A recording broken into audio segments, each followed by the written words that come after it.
Bright day school में summer camp का आगाज। ब्राइट डे स्कूल दम्बोला सिमरोड़ा में 15 दिवसीय समर कैंप का आगाज डॉक्टर पुखराज लबाना के मुख्य आतिथ्य और वीरेंद्र सिंह चौहान की अध्यक्षता में दीप प्रज्वलन के साथ शुरू हुआ।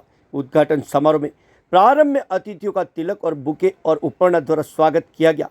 डॉक्टर पुखराज लबाना ने योग द्वारा बच्चों को रोज योग करने के लिए प्रेरित किया। वहीं चेयरमैन कीर्ति पंड्या द्वारा सभी बच्चों को मोबाइल नहीं चलाने और मोबाइल में गेम नहीं खेलने की प्रतिज्ञा दिलाई।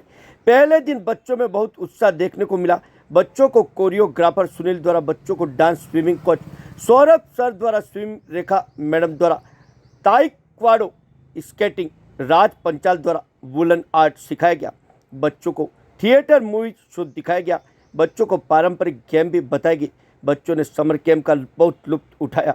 समर कैंप में प्रियंका पंड्या, नरेंद्र सिंह चौहान, राज पंचाल, तारिक उपस्थित रहे। जानकारी summer camp coordinator Mayank Upadhyay ने दी।